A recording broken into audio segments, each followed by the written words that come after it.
ಪ್ರಿಯ ಸ್ನೇಹಿತರೆ, ಇವತ್ತಿನ ತರಗತಿಯಲ್ಲಿ ಪಂಪ ರಚಿತ ವಿಕ್ರಮಾರ್ಜುನ ವಿಜಯ ಅಥವಾ ಪಂಪ ಭಾರತದ ಆಯ್ದ ಭಾಗ ಕೃಷ್ಣ ಮತ್ತು ಕರ್ಣನ ಭೇಟಿಯ ಪ್ರಸಂಗವನ್ನು ಕುರಿತು ಚರ್ಚೆ ಮಾಡೋಣ.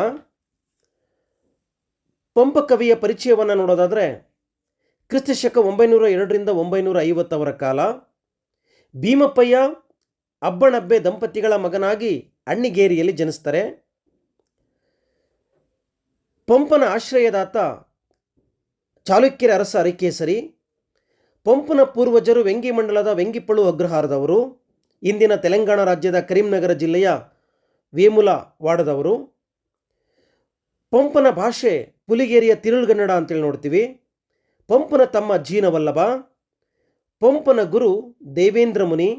ಪಂಪನಿಗಿದ್ದಂತಹ ಬಿರುದುಗಳನ್ನು ನಾವು ಗಮನಿಸೋದಾದರೆ ಸಂಸಾರ ಸಾರೋದಯ, ಸರಸ್ವತಿ ಮಣಿಹಾರ, ಕವಿತಾ ಗುಣಾರ್ಣವ, ಆದಿಕವಿ, ಕನ್ನಡ ಕಾವ್ಯಗಳ ಜನಕ, ನಾಡೋಜ, ನೂತನ ಯುಗ ಪ್ರವರ್ತಕ ಹೀಗೆ ಕರಿತೇವೆ.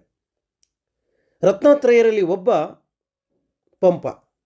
ಪಸರಿಪ ಕನ್ನಡ ಕೋರ್ವನೆ ಸತ್ಕವಿ ಪಂಪನಾಗವಂ ಅಂತೇಳಿ ನಾಗರಾಜ ಕವಿ ಪಂಪನನ್ನು ಹೊಗಳಿದನು. ಪಂಪ 2 ಕೃತಿಗಳನ್ನು ಬರೆದಿದ್ದಾನೆ. ಆದಿಪುರಾಣ ಮತ್ತು ವಿಕ್ರಮಾರ್ಜುನ ವಿಜಯ ಅಥವಾ ಪಂಪ ಭಾರತ ಎನ್ನುವ ಕೃತಿಗಳನ್ನು ರಚಿಸಿದ್ದಾನೆ. ಆದಿ ಪುರಾಣ ಇದು ಗುಣಸೇನಾಚಾರ್ಯನ ಪೂರ್ವ ಪುರಾಣದಲ್ಲಿ ಬಂದಿರತಕ್ಕಂಥ ಪ್ರಥಮ ಜೈನ ತೀರ್ಥಂಕರನಾಗಿರ್ತಕ್ಕಂಥ ಋಷಭನಾಥನ ಕಥೆಯನ್ನು ಕುರಿತು ಹೇಳುತ್ತೆ. ಪಂಪನು ಆದಿಪುರಾಣವನ್ನು 3 ತಿಂಗಳಲ್ಲಿ ರಚಿಸಿದನೆಂದು ಹೇಳ್ತಾರೆ. ಇದರಲ್ಲಿ 16 ಆಶ್ವಾಸಗಳು ಮತ್ತು 1555 ಪದ್ಯಗಳು ಬರ್ತಾವೆ.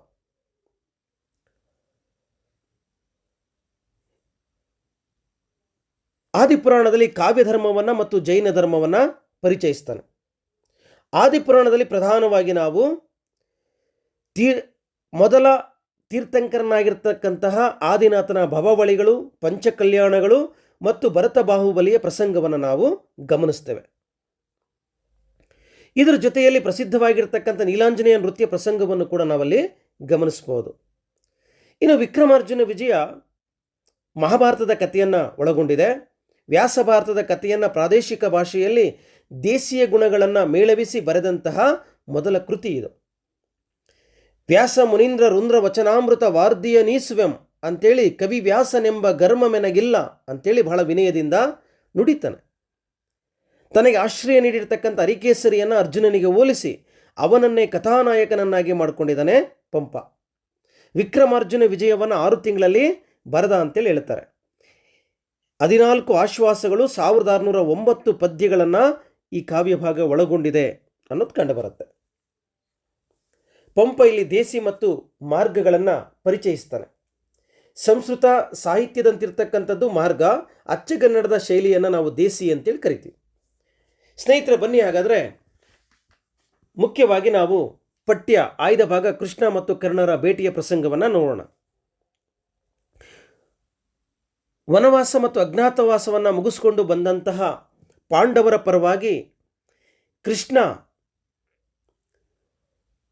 ದುರ್ಯೋಧನನ ಆಸ್ಥಾನಕ್ಕೆ ಹೋಗಿ ಅವರಿಗಾಗಿ 5 ಹಳ್ಳಿಗಳನ್ನು ಕೇಳಬೇಕು ಅಂಥೇಳಿ ಹೋಗ್ತಾನೆ. ಆದರೆ 5 ಹಳ್ಳಿಗಳಲ್ಲ, 1 ಇಂಚು ಭೂಮಿಯನ್ನು ಕೂಡ ನಾನು ಪಾಂಡವರಿಗೆ ಕೊಡಲ್ಲ ಅಂತೇಳಿ ಅತ್ಯಂತ ಅಹಂಕಾರ ಭರಿತನಾಗಿ ದುರ್ಯೋಧನ ಕೃಷ್ಣನಿಗೆ ಅವಮಾನ ಮಾಡಿ ಕಳಿಸ್ತಾನೆ. ಹಾಗಾಗಿ ಯುದ್ಧ ನಿಶ್ಚಯ ಆಗತ್ತೆ. ಹೀಗೆ ಯುದ್ಧ ನಿಶ್ಚಯವನ್ನು ಮಾಡಿಕೊಂಡು ಹೊರಗೆ ಬಂದಂತಹ ಕೃಷ್ಣ ಕರ್ಣನ ಮನಸ್ಸನ್ನು ಮೀಟುವ ಪ್ರಯತ್ನವನ್ನು ಮಾಡ್ತಾನೆ.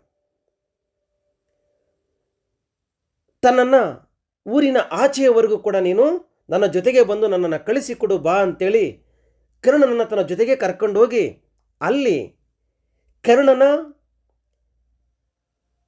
ಹುಟ್ಟಿನ ರಹಸ್ಯವನ್ನು ಹಾಗೂ ಪಾಂಡವರ ಜೊತೆಗೆ ನೀನು ಬರಬೇಕು ಅಂತೇಳಿ ಕೃಷ್ಣ ಕರ್ಣನಿಗೆ ಒತ್ತಾಯಿಸಿದಾಗ ಕೊನೆಗೆ ತನ್ನ ಯಜಮಾನನಾದಂತಹ ದುರ್ಯೋಧನನ ಪರವಾಗಿ ಕರ್ಣ ನಿಂತ್ಕೊಳ್ತಕ್ಕಂಥದ್ದು ಈ ಭಾಗದಲ್ಲಿ ಕಂಡುಬರುತ್ತೆ. ಹಾಗಾದರೆ ಬನ್ನಿ ಕಾವ್ಯಭಾಗವನ್ನು ನೋಡೋಣ.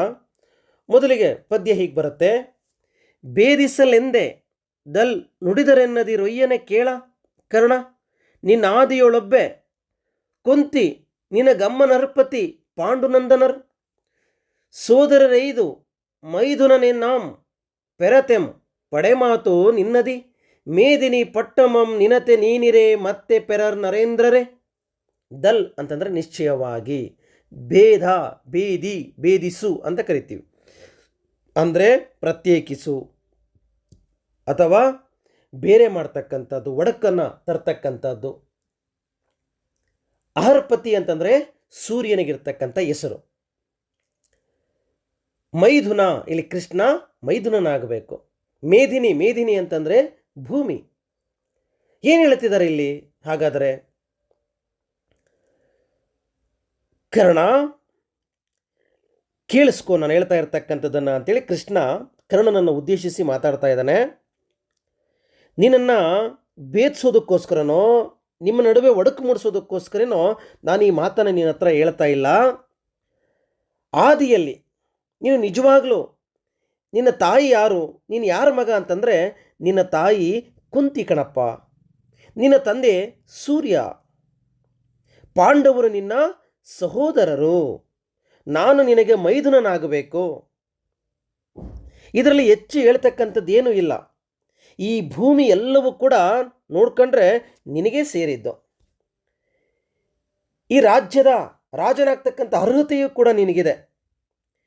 ನೀನೇ ಬದುಕಿರುವಾಗ ನೀನೇ ಇರಬೇಕಾದ್ರೆ ಇತರರು ರಾಜರಾಗ್ತಕ್ಕಂಥ ಅವಶ್ಯಕತೆಯೇ ಇಲ್ಲ. ಹಾಗಾಗಿ ಆರಂಭದಲ್ಲಿಯೇ ಕರ್ಣನ ಮನಸ್ಸನ್ನು ಮೀಟುವ ಪ್ರಯತ್ನವನ್ನು ಕೃಷ್ಣ ಮಾಡ್ತಾನೆ. ಹಾಗಾಗಿ ಇಲ್ಲಿ ಕರ್ಣ ಯಾರ ಮಗ ನೀನು ಅನ್ನೋದನ್ನು ಕೃಷ್ಣ ಕರ್ಣನಿಗೆ ತಿಳಿಸ್ತಾ ಇದ್ದಾನೆ. ನೀನು ಕುಂತಿಯ ಮಗ.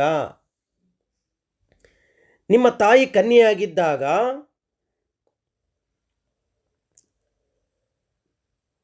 ಮುನಿಗಳು ಯಾರು, ದೂರ್ವಾಸ ಮುನಿಗಳು ನಿನ್ನ ತಾಯಿ ಬಾಲ್ಯದಲ್ಲಿದ್ದಾಗ ನಿನ್ನ ತಾಯಿಯವರ ಸೇವೆಯನ್ನು ಮಾಡಿದ ಕಾರಣಕ್ಕಾಗಿ 5 ಮಂತ್ರಗಳನ್ನು ಹೇಳ್ಕೊಡ್ತಾರೆ. ಹಾಗಾಗಿ ಬಾಲ್ಯದಲ್ಲಿದ್ದಂತಹ ನಿನ್ನ ತಾಯಿ ಹಿಂದೆ ಮುಂದೆ ಯೋಚನೆ ಮಾಡದೆ ಸೂರ್ಯನನ್ನು ಉದ್ದೇಶಿಸಿ ಒಂದು ಮಂತ್ರದ ಪ್ರಯೋಗವನ್ನು ಮಾಡ್ತಾಳೆ. ಆಗ ನಿನ್ನ ಜನನವಾಗುತ್ತೆ. ಹಾಗಾಗಿ ಲೋಕ ನಿಂದನೆಗೆ ಎದುರಿದಂತಹ ನಿನ್ನ ತಾಯಿ ನಿನ್ನನ್ನು ಗಂಗೆಗೆ ಅರ್ಪಿಸಿದ್ಲು ಅನ್ನೋ ವಿಚಾರಗಳು ಮುಂದೆ ಬರುತ್ತೆ. ಹಾಗಾಗಿ ಇಲ್ಲಿ ಕರ್ಣ, ನಿನ್ನ ತಾಯಿ ಕುಂತಿ, ನಿನ್ನ ತಂದೆ ಸೂರ್ಯ, ನಾನು ನಿನಗೆ ಮೈದುನನಾಗಬೇಕು, ಪಾಂಡವರು ನಿನ್ನ ಸಹೋದರರು. ಹಾಗಾಗಿ ಈ ಭೂಮಿಯ ನಿಜವಾದ ಅರಸ ಯಾರು ಅಂತಂದರೆ ನೀನೇ ಅಂತೇಳಿ ಮುಂದೆ ಗಂಗೆಗೆ ಯಾವ ರೀತಿಯಲ್ಲಿ ಕುಂತಿ ಕರ್ಣನನ್ನು ಅರ್ಪಿಸಿದ್ಲು ಅನ್ನೋ ವಿಚಾರವನ್ನು ಹೇಳ್ತಾರೆ. ಗಂಗೆಗೆ ಕೈಯೆಡೆ ಎಂದು ತುಂಗಸ್ತನಿ ಕೊಟ್ಟು ಪೋಗೆ ಸೂತಂ ಕಂಡಾತ್ಮಂಗನೆ ರಾಧೆಗಿತ್ತು ಮನಂಗೊಳೆ ರಾಧೆಯ ನೆನೆಸಿ ಸೂತಜನಾದೈ. ಹಾಗಾಗಿ ನಿನ್ನನ್ನು ಕನ್ಯೆಯಾಗಿರ್ತಕ್ಕಂಥ ಕುಂತಿ ಸೂರ್ಯನಿಂದ ಪಡೆದ ಕಾರಣಕ್ಕಾಗಿ ಮುಂದೆ ಲೋಕದ ಅಪಾದನೆ ಬರುತ್ತೆ ಅನ್ನೋ ಕಾರಣಕ್ಕಾಗಿ ಎದರಿ ಗಂಗೆಯ ಮಡಿಲಿಗೆ ನಿನ್ನನ್ನು ಅರ್ಪಿಸಿದ್ಲು. ಮುಂದೆ ನೀನು ರಾಧೆಯ ಮಡಿಲಿಗೆ ಹೋಗಿ ಅಲ್ಲಿ ನೀನು ಸೂತಜನಾದೆ, ಸೂತಪುತ್ರನಾದೆ ನೀನು. ಹಾಗಾಗಿ ನಿಜವಾದ ನಿನ್ನ ತಾಯಿ ಯಾರು ಅಂತಂದರೆ ಕುಂತಿ, ನಿನ್ನ ತಂದೆ ಸೂರ್ಯದೇವ. ಆದರೆ ಲೋಕಾಪವಾದಕ್ಕೆ ಎದರಿ ನಿನ್ನ ತಾಯಿ ನಿನ್ನ ರಕ್ಷಣೆಯ ಜವಾಬ್ದಾರಿಯನ್ನು ಗಂಗೆಗೆ ವಹಿಸಿದ್ಲು. ಗಂಗೆ ನಿನ್ನನ್ನು ನೀರಿನಲ್ಲಿ ಸಾಗಿಸಿ ರಾಧೆಯ ಮಡಿಲಿಗೆ ಸೇರುವ ಹಾಗೆ ಸಂದರ್ಭ ಉಂಟಾಯಿತು. ಹಾಗಾಗಿ ನೀನು ರಾಧೆಯ ಮಗನಾಗಿ ಸೂತಪುತ್ರನಾಗಿ ನೀನು ಬೆಳೀತಾ ಇದೀಯಾ ಅಂತೇಳಿ ಹೇಳ್ತಾ ಮುಂದುವರೆದು, ನಿನ್ನುತ್ಪತ್ತಿಯ ನಿಂತೆಂ ದೆನ್ನ ರುಮಣ ಮರಿಯ ರರಿವೆನಾಂ ಸಹದೇವಂ ಪನ್ನಗ ಕೇತು ದಿನೇಶಂ ನಿನ್ನಂಬಿಕೆ ಕುಂತಿ ಇಂತಿವರ್ ನೆರೆಬಲ್ಲರ್. ನಿನ್ನ ಈ ಜನ್ಮರಹಸ್ಯ, ಈ ನಿನ್ನ ಜನ್ಮರಹಸ್ಯ ಯಾರ್ಯಾರಿಗೆ ಗೊತ್ತಿದೆ ಅಂತಂದರೆ ಕೇವಲ 5 ಜನಕ್ಕೆ ಮಾತ್ರ ಗೊತ್ತು.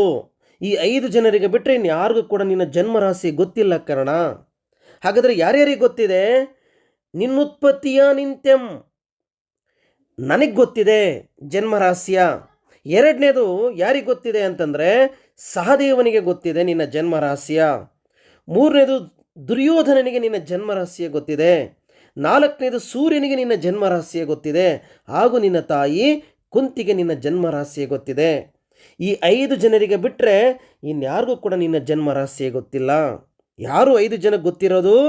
ಕೃಷ್ಣನಿಗೆ, ಸಹದೇವನಿಗೆ, ದುರ್ಯೋಧನನಿಗೆ, ಸೂರ್ಯದೇವನಿಗೆ ಹಾಗೂ ನಿನ್ನ ತಾಯಿ ಕುಂತಿಗೆ ಮಾತ್ರ ಗೊತ್ತು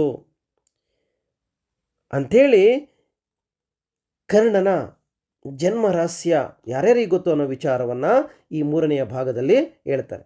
ಮುಂದುವರೆದು, ದುರ್ಯೋಧನಂ ನಿನ್ನ ನೆತರೋಳ್ ನಂಬಿವನೆಂದೊಡೆ ನೀನು ತಾನು ಮೋರ್ಮೆ ಗಂಗಾ ನದಿ ತೀರದೋಳ್ ಬೇಂಟೆಯಾಡುವಲ್ಲಿ ತತ್ಸಮೀಪ ತಾಪಾಶ್ರಮದೋಳ್ ಸತ್ಯಂತಪರೆಂಬ ದಿವ್ಯಜ್ಞಾನಿಗಳಂ ಕಂಡು ಪೊಡೆವಟ್ಟಿರುವರುಂ ಮಂ ಪರಸಿ ನಿನಗೆ ಮುನ್ನ ಮೆರಲ್ ತರಿಸಿದೊಡೆ ಸುಯೋಧನನ ನೇವಯಿಸಿ ನಿನ್ನಂ ಪೋಗಲ್ವೆಳ್ದು. ಏ ಕರ್ಣ, ಒಂದಿನ ನೀನು ಮತ್ತು ದುರ್ಯೋಧನ ಗಂಗಾ ನದಿಯ ತೀರದಲ್ಲಿ ಬೇಟೆಯಾಡೋದಕ್ಕೋಸ್ಕರ ಹೋದಾಗ ಅಲ್ಲೇ ನೀವು ವಿಶ್ರಾಂತಿ ತೆಗೆದುಕೊಳ್ಳೋದಕ್ಕೆ ಪಕ್ಕದಲ್ಲೇ ಇದ್ದಂತಹ ತತ್ಸಮೀಪ, ಅಲ್ಲೇ ಹತ್ತಿರದಲ್ಲಿದ್ದಂತಹ ತಾಪಶಾಶ್ರಮ, ಯಾವ ಆಶ್ರಮ? ತಾಪಶಾಸ್ತ್ರಮಕ್ಕೆ ಹೋದರೆ ಆ ತಾಪಶಾಸ್ತ್ರಮದಲ್ಲಿ ಯಾರಿದ್ರು ದಿವ್ಯಜ್ಞಾನಿಗಳು ಅಂತಂದರೆ ಸತ್ಯಂತಪ ಎಂಬ ದಿವ್ಯಜ್ಞಾನಿಗಳಿದ್ದರು. ಅವರನ್ನು ನೋಡಿ ಪೊಡೆವಟ್ಟಿರುವರು ನೀವಿಬ್ಬರು ಕೂಡ ನಮಸ್ಕಾರವನ್ನು ಮಾಡಿದರೆ, ನೀವು ನಮಸ್ಕಾರ ಮಾಡಿದಾಗ ಪರಸಿ ಅವರೇನು ಮಾಡಿದರು? ನಿಮ್ಮನ್ನು ಹರಿಸಿದರು. ಮುನ್ನ ಮೆರಲ್ ತರಿಸಿದೊಡೆ, ಆದರೆ ನಿಮ್ಮಿಬ್ಬರಲ್ಲಿ ಮೊದಲಿಗೆ ಆಸನವನ್ನು ತರಿಸಿ ಯಾರಿಗಾಕ್ಸಿದ್ರು ಅಂತಂದರೆ ಕರ್ಣನಿಗೆ ಆಸನವನ್ನು ಹಾಕ್ಸಿ ಅವನನ್ನು ಕೂರಿಸಿದ್ರು. ಸುಯೋಧನ ನೇವಯಿಸಿ ನಿನ್ನ ಪೊಗಳ್ವೆಳ್ದು, ಆಗ ನಿನ್ನ ಬಗ್ಗೆ ಅವನಿಗೆ ಅಸೂಯೆ ಆಯಿತು ದುರ್ಯೋಧನನಿಗೆ. ಯಾಕೆ ನನಗಿಂತ ಅವನಿಗೆ ಮೊದಲು ಸಿಂಹಾಸನವನ್ನು ಹಾಕ್ಸಿದ್ರು ಸತ್ಯಂತಪರು ಅಂಥೇಳಿ, ಆ ಸತ್ಯವನ್ನು ತಿಳ್ಕೋಬೇಕು ಅಂತೇಳಿ ಆ ಕೂಡಲೇ ಕರ್ಣನನ್ನು ಹೊರಗೆ ಕಳಿಸಿ, ಆಗ ಅವರು ದಿವ್ಯಜ್ಞಾನಿಯಾಗಿರುವ ಸತ್ಯಂತಪರ ಹತ್ರ ದುರ್ಯೋಧನ ಮಾತಾಡ್ತಾನೆ. ಯಾಕೆ ನೀವು ಕರ್ಣನಿಗೆ ಮೊದಲಿಗೆ ಪ್ರಾಶಸ್ತ್ಯವನ್ನು ಕೊಟ್ರಿ, ಅವನಿಗೆ ಮೊದಲಿಗೆ ನೀವು ಆಸನವನ್ನು ಹಾಕ್ಸಿದ್ರಿ ಅಂತ ಕೇಳಿದಾಗ ಆಗ ಅವ್ರು ಹೇಳೋ ಮುಂದಿನ ಪದ್ಯ ಹೀಗೆ ಬರುತ್ತೆ. ಆನಿರೆ ನೀಮಿದೇಕೆ ದೇಗೆಯ್ದಿರೋ ಮಿಂಗುಲಿ ಗಂಗೆ ಪೇಳುಮೆಂ ದ ನರನಾಥಂ ತಿಳಿಪೆ ತನ್ಮುನಿ ಭುಜ ಜಯ್ಯನೈದು ನಂಬಿ ಕಾನೀನ ಸಮಂತು ಪಾಟಿಸುವೆ ನೊಯ್ಯನೆ ಮುಳ್ಳೊಳೆ ಮುಳ್ಳನೆಂದು ತಾನಿ ನಯದಿಂದೆ ಪೆರ್ಚಿ ಪೊರೆದಳ್ಕಳುಳಂ ದೊಡನುಂಡನಲ್ಲನೆ. ಮಿಂಗುಲಿ ಅಂತಂದರೆ ಮೀನು ಹಿಡಿದು ಕೊಲ್ತಕ್ಕಂಥವನು ಬೆಸ್ತ ಅಂತೇಳಿ. ಪಾಟಿಸು, ಅವನನ್ನು ಕಿತ್ತ ಹಾಕ್ತೀನಿ. ನೋಡು, ಕಾನಿನ ಅಂತಂದರೆ ಕರ್ಣ. ಮುಳ್ಳನೇ ಮುಳ್ಳಿನಿಂದಲೇ ಮುಳ್ಳನ್ನು ಕಿತ್ತ ಹಾಕುವೆ. ನೋಡು ಯಾವ ರೀತಿಯಲ್ಲಿ ಯೋಚನೆ ಮಾಡ್ತಾನೆ ಅಂತಂದರೆ, ಏನು ಹೇಳುತ್ತೆ ಈ ಪದ್ಯ ಭಾಗ ಅಂತ ನೋಡಿದ್ರೆ, ಗುರುವರಿಯರೇ, ನಾನು ಯುವರಾಜ ಸುಯೋಧನ ನಾನಿರಬೇಕಾದ್ರೆ ನೀವು ಮೀನನ್ನು ಕೊಲ್ಲುವ ಸ್ವಭಾವದವನಾಗಿರ್ತಕ್ಕಂಥ ಬೆಸ್ತನಿಗೆ ಯಾಕೆ ನೀವು ಪ್ರಾಶಸ್ತ್ಯವನ್ನು ಕೊಟ್ರಿ ಅಂತೇಳಿ ಋಷಿ ಕೇಳ್ತಾನೆ. ಆಗ ಋಷಿಗಳು ಕರ್ಣನ ಜನ್ಮ ರಹಸ್ಯವನ್ನು ಹೇಳ್ತಾರೆ ದುರ್ಯೋಧನನಿಗೆ. ಆಗ ದುರ್ಯೋಧನ ಜನ್ಮ ರಹಸ್ಯವನ್ನು ತಿಳಿದ ನಂತರದಲ್ಲಿ, ಓಹೋ ಇದೋ ಸತ್ಯವೇ ಅನ್ನೋದನ್ನು ತಿಳ್ಕೊಂಡು ಆಗ ತನ್ನ ಮನಸ್ಸಲ್ಲಿ ಅಂದ್ಕೊಳ್ತಾನೆ ದುರ್ಯೋಧನ, ಮುಳ್ಳಿನಿಂದಲೇ ತೆಗೆಯುವ ಉಪಾಯವನ್ನು ಮಾಡ್ತೀನಿ ಇವನನ್ನು ಇಟ್ಕೊಂಡು ಅಂತೇಳಿ ಏನು ಮಾಡ್ತಾನೆ, ಯೋಚನೆ ಮಾಡ್ತಾನೆ. ಆಗ ದುರ್ಯೋಧನ ನಿನ್ನ ಬಗ್ಗೆ ಪ್ರೀತಿಯನ್ನು ತಾಳ್ತಾ ನಯದಿಂದ ನಿನ್ನ ಜೊತೆಗೆ ಪ್ರೀತಿಯಿಂದ ನಡ್ಕೊಳ್ತಾ ಇದ್ದಾನೆ ಅನ್ನುವ ಸತ್ಯವನ್ನು ಕೃಷ್ಣ ಕರ್ಣನಿಗೆ ಮನವರಿಕೆ ಮಾಡಿಕೊಡ್ತಾನೆ. ಹೀಗೆ ಮನವರಿಕೆ ಮಾಡಿಕೊಟ್ಟಾದ್ಮೇಲೆ ಮತ್ತೆ ಮುಂದುವರೆದು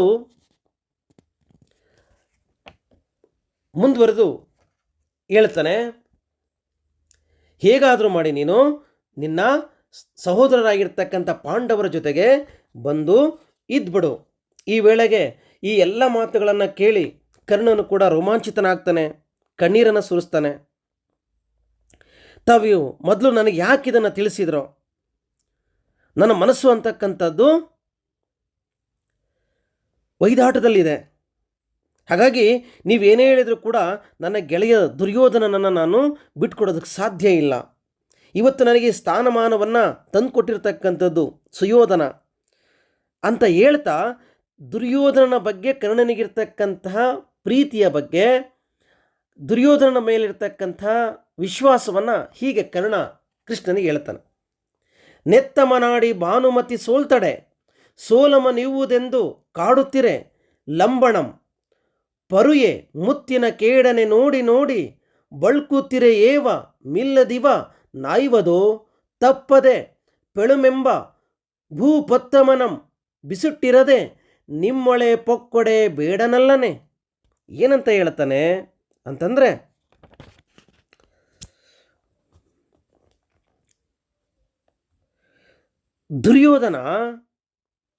ದುರ್ಯೋಧನನ ಹೆಂಡತಿಯಾಗಿರ್ತಕ್ಕಂತಹ ರಾಣಿಯಾಗಿರ್ತಕ್ಕಂತಹ ಭಾನುಮತಿಯ ಜೊತೆಗೆ ಒಮ್ಮೆ ನಾನು ನೆತ್ತಮ ಅಂದರೆ ಪಗಡೆ ಆಟ, ಇಬ್ಬರು ಸೇರಿ ಪಗಡೆ ಆಟ ಆಡ್ತಿದ್ವಿ. ಯಾರು? ಕರ್ಣ, ನಾನು ಮತ್ತು ನನ್ನ ಗೆಳೆಯ ದುರ್ಯೋಧನ ಯುವರಾಜ, ನಾನು ಯುವರಾಜನ ಹೆಂಡತಿ ಭಾನುಮತಿಯ ಜೊತೆಗೆ ನಾನು ಪಗಡೆ ಆಟವನ್ನು ಆಡ್ತಾ ಇದ್ದೆ. ನಾವಿಬ್ಬರು ಕೂಡ ಏನು ಮಾಡ್ಕೊಂಡಿದ್ವಿ, ಪಂದ್ಯವನ್ನು ಕಟ್ಕೊಂಡಿದ್ವಿ. ಯಾರು ಸೋಲ್ತಾರೋ ಏನಾದರೂ ಒಂದು ಉಡುಗೊರೆಯನ್ನು ಕೊಡಬೇಕು ಅಂತೇಳಿ. ಆಗ ಭಾನುಮತಿ ಪಗಡೆ ಆಟದಲ್ಲಿ ಸೋತು ಎದ್ದು ಹೋಗ್ತಾ ಇರಬೇಕಾದ್ರೆ ನಾನು ಪಟ್ಟಿಡಿದೆ. ಪಂಥದಲ್ಲಿ ಹೇಳಿದ ಹಾಗೆ ನನಗೆ ಉಡುಗೊರೆಯನ್ನು ನೀನು ಕೊಡಬೇಕು, ನಿನ್ನ ಮುತ್ತಿನ ಸರವನ್ನು ಕೊಡಬೇಕು ಅಂತೇಳಿ ನಾನು ಕೇಳಿದೆ. ಆಗ ಅವಳು ಕೊಡೋದಕ್ಕೆ ನಿರಾಕರಣೆಯನ್ನು ಮಾಡಿದ್ಲು. ಆಗ ನಾನು ಅವಳ ಕೊರಳಲ್ಲಿರುವ ಮುತ್ತಿನ ಸರವನ್ನು ಏನು ಮಾಡ್ಕೊಂಡೆ, ಕಿತ್ಕೊಂಡೆ. ಯಾವಾಗ ಕಿತ್ತು ಹೋಯಿತೋ ಮುತ್ತಿನ ಸರ, ಮಣಿಗಳೆಲ್ಲವೂ ಕೂಡ ಕೆಳಗಡೆ ಜಾರಿ ಬಿದ್ವು. ಇದೇ ಸಂದರ್ಭದಲ್ಲಿ ಒಳಗೆ ಪ್ರವೇಶ ಮಾಡಿದ ದುರ್ಯೋಧನ, ಅವನ ಹೆಂಡತಿಯ ಕೊರಳಿಗೆ ಕೈ ಹಾಕಿದ್ದೀನಿ ನಾನು. ಈ ಸಂದರ್ಭದಲ್ಲಿ ದುರ್ಯೋಧನ ಒಳಗೆ ಬಂದಿದ್ದಾನೆ, ನನ್ನನ್ನು ನೋಡಿದ್ದಾನೆ, ಭಾನುಮತಿಯನ್ನು ನೋಡಿದ್ದಾನೆ. ಬೇರೆ ಯಾವುದೇ ಪರಪುರುಷ ಇವತ್ತಿನ ಸಂದರ್ಭದಲ್ಲಿ ಈ ಸನ್ನಿವೇಶದಲ್ಲಿ ಇದ್ದಿದ್ರೆ ಅವನು ನೇರವಾಗಿ ಬಂದು ಆ ವ್ಯಕ್ತಿಯನ್ನು ಏನು ಮಾಡ್ತಾ ಇದ್ದ, ಹೊಡಿತಿದ್ದ. ಆದರೆ ನನ್ನ ಗೆಳೆಯ, ನನ್ನ ಮೇಲೆ ಅವನಿಗೆ ಎಷ್ಟು ನಂಬಿಕೆ ಇತ್ತು ಅಂತಂದರೆ, ಎಲ್ಲ ಮುತ್ತುಗಳನ್ನು ಆರಿಸಿಕೊಂಡು ಬಂದು ನನ್ನ ಕೈಗೆ ಕೊಟ್ಟು ಎಲ್ಲ ಮುತ್ತುಗಳು ಸರಿ ಇದೆಯೋ ಇಲ್ಲವೋ ನೋಡ್ಕೋ ಅಂತ ಹೇಳ್ತಾನೆ. ಭಾನುಮತಿಗೆ ನೀನು ಕಾಣಿಕೆಯನ್ನು ಕೊಡಬೇಕಾಗಿತ್ತು, ಯಾಕೆ ನೀನು ಕೊಡದಲೇ ನೀನು ಕಾಡಿಸಿದೆ ಅಂಥೇಳಿ ನನ್ನ ಗೆಳೆಯ ಹೇಳ್ದ. ಹಾಗಾಗಿ ನಾಚಿಕೆ ಇಲ್ಲದೆ ಮುತ್ತುಗಳನ್ನು ಆತ್ಕೊಂಡು ಬಂದು ನನಗೆ ಕೊಟ್ಟು ನನಗೆ ಪುರಸ್ಕಾರವನ್ನು ಕೊಟ್ಟಂತಹ ರಾಜ್ಯ ಶ್ರೇಷ್ಠನಾಗಿರ್ತಕ್ಕಂತಹ ದುರ್ಯೋಧನನನ್ನು ಬಿಟ್ಟು ನಿಮ್ಮಲ್ಲಿಗೆ ಬಂದು ನಾನು ಸೇರಿಕೊಂಡ್ರೆ ನಾನು ಯಾರಿಗೂ ಕೂಡ ಬೇಡದವನಾಗ್ತೀನಿ ಅಲ್ವೇ ಅಂತೇಳಿ ಹೇಳ್ತಾನೆ.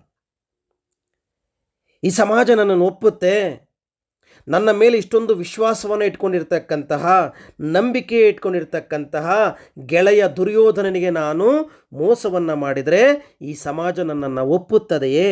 ಹಾಗಾಗಿ ಯಾವುದೇ ಕಾರಣಕ್ಕೂ ನಾನು ಪಾಂಡವರ ಪರವಾಗಿ ನಾನು ಬರೋದಿಲ್ಲ, ನಾನು ನನ್ನ ಗೆಳೆಯನ ಪರವಾಗಿಯೇ ನಿಂತ್ಕೊಳ್ತೀನಿ ಅಂತೇಳಿ ಹೇಳ್ತಾನೆ. ಆ ನಂತರದಲ್ಲಿ ಶ್ರೀಕೃಷ್ಣ ಹೊರಟೋಗ್ತಾನೆ. ತಾನು ಅಂದ್ಕೊಂಡ ಹಾಗೆ ಕರ್ಣನ ಮನಸ್ಸಲ್ಲಿ ಹೇಗೆ ಒಂದು ನೀರಿನ ಒಳಗೆ ಒಂದು ಕಲ್ಲನ್ನು ಹಾಕಿದರೆ ಅಲೆಗಳು ಹೇಳ್ತಾವೋ ಹಾಗೆ ಅವನ ಮನಸ್ಸಿನ ಒಳಗೆ ಅಲೆಗಳನ್ನು ಮೂಡಿಸಿ ಅದರಲ್ಲಿ ಯಶಸ್ವಿಯಾಗಿ ಕೃಷ್ಣ ಅಲ್ಲಿಂದ ಹೊರಟು ಹೋದ. ಎಂಬುದಂ ಕರ್ಣಂ ತನಗೆಂತು ಮೋಡಂಬುಡದಂ ನಿರ್ಣಯ ಮಾಗುರುದು ಮಗುಳಿಲ್ವೆಳ್ದು ನಾರಾಯಣಂ ಪೋದನಿತ್ತ ಲಂಗ ರಾಮಾನುಜು ಮಾತ್ಮಾಲಯಕ್ಕೆ ಒಂದು ಚಿಂತಾಕ್ರಾಂತನಾಗಿ. ಅಂದರೆ ಕರ್ಣನು ಹೇಗೋ ತನ್ನ ಮಾತಿಗೆ ಒಪ್ಪೋದಿಲ್ಲ ಅಂತ ಅಂದ್ಕೊಂಡು ಸ್ಥಿರವಾಗಿ ಆ ವಿಚಾರವನ್ನು ತಿಳ್ಕೊಂಡು, ಕರ್ಣನ ಮನಸ್ಸಲ್ಲಿ ಏನಿದೆ ಅನ್ನೋ ವಿಚಾರವನ್ನು ತಿಳ್ಕೊಂಡು ಕೃಷ್ಣ ಅವನನ್ನು ಹಿಂತಿರುಗಿ ಹೋಗೋದು ಕೇಳಿ ಅವನು ಕೂಡ ಹೊರಟು ಹೋದ ಅನ್ನೋದು ಈ ಕಾವ್ಯ ಭಾಗದಲ್ಲಿ ಚರ್ಚೆ ಆಗ್ತಕ್ಕಂತಹ ಪಠ್ಯ. ಹಾಗಾಗಿ ನಾವು ಈ ಪಠ್ಯ ಭಾಗದಲ್ಲಿ ಕೃಷ್ಣ ಮತ್ತು ಕರ್ಣರ ನಡುವೆ ನಡೀತಕ್ಕಂಥ ಸಂವಾದವನ್ನು ನೆನ್ಪಿಟ್ಕೋಬೇಕು. ಇದರಲ್ಲಿ ಕರ್ಣನ ಜನ್ಮರಹಸ್ಯವನ್ನು ಕೃಷ್ಣ ಕರ್ಣನಿಗೆ ಹೇಳಿ ಅವನನ್ನು ಪಾಂಡವರ ಪರವಾಗಿ ಬರೋದಕ್ಕೆ ಹೇಳ್ತಾನೆ. ಆದರೆ ಯಾವುದೇ ಕಾರಣಕ್ಕೂ ತನ್ನ ಸ್ವಾಮಿಗೆ, ತನ್ನ ಗೆಳೆಯ ರಾಜನಿಗೆ, ಯುವರಾಜನಿಗೆ, ದುರ್ಯೋಧನನಿಗೆ ಮೋಸ ಮಾಡುವುದಿಲ್ಲ ಅಂತೇಳಿ ಅವನ ಪರವಾಗಿ ನಿಂತ್ಕೊಳ್ತಕ್ಕಂತಹ ವಿಚಾರಗಳು ಇಲ್ಲಿ ಬರ್ತವೆ. ಅದೇ ಸಂದರ್ಭದಲ್ಲಿ ಯಾರ್ಯಾರಿಗೆ ಕರ್ಣನ ಜನ್ಮರಹಸ್ಯ ಗೊತ್ತಿತ್ತು ಹಾಗೂ ಆಶ್ರಮಕ್ಕೆ ಹೊರಟಾಗ ಅಲ್ಲಿರ್ತಕ್ಕಂತಹ ಸತ್ಯಂತಪ ಋಷಿಗಳು ಯಾಕೆ ಆ ರೀತಿ ನಡ್ಕೊಂಡ್ರು, ಈ ಎಲ್ಲ ಅಂಶಗಳನ್ನು ನೆನ್ಪಿಟ್ಕೊಂಡು ನಾವು ಪರೀಕ್ಷೆಗೆ ತಯಾರಿ ಮಾಡ್ಕೋಬೇಕಾಗತ್ತೆ. ಹಾಗಾಗಿ ನಿಮಗೆ ಇದು ಮೊದಲನೆಯ ಪಟ್ಟಿಯಾಗಿರೋದ್ರಿಂದ ಭಾವಾರ್ಥಕ್ಕೆ ಕೇಳೋ ಸಾಧ್ಯತೆ ಇರುತ್ತೆ. ಇದರಲ್ಲಿ ಯಾವುದಾದರೂ ಸಾಲುಗಳನ್ನು ಸಂದರ್ಭಕ್ಕೆ ಕೇಳೋ ಸಾಧ್ಯತೆ ಇರುತ್ತೆ ಹಾಗೂ ನಿಮಗೆ ದೀರ್ಘ ಪ್ರಶ್ನೆಗೂ ಕೂಡ ಕೇಳೋದಕ್ಕೆ ಸಾಧ್ಯತೆ ಇರುತ್ತೆ, ಅಥವಾ ಕವಿ ಪರಿಚಯ 2 ಅಂಕಗಳಿಗೆ ಕೇಳ್ತಕ್ಕಂಥ ಸಾಧ್ಯತೆ ಇರುತ್ತೆ. ಹಾಗಾಗಿ ನೀವು ದೀರ್ಘ ಪ್ರಶ್ನೆಗೆ ಉತ್ತರವನ್ನು ಬರೀಬೇಕು ಅಂತಂದರೆ ಮೊದಲು ಕವಿ ಪರಿಚಯವನ್ನು ಬರೆದು ಆ ನಂತರದಲ್ಲಿ ಈ ಪಠ್ಯ ಭಾಗವನ್ನು ನೀವೇನು ಮಾಡಬೇಕು, ಅದರ ಸಾರಾಂಶವನ್ನು ವಿಶ್ಲೇಷಣೆಗೆ ಒಳಪಡಿಸಬೇಕು. ಮುಂದಿನ ತರಗತಿಯಲ್ಲಿ ಮತ್ತೊಂದು ಪಠ್ಯವನ್ನು ಕುರಿತು ಚರ್ಚೆ ಮಾಡೋಣ. ನಮಸ್ಕಾರ.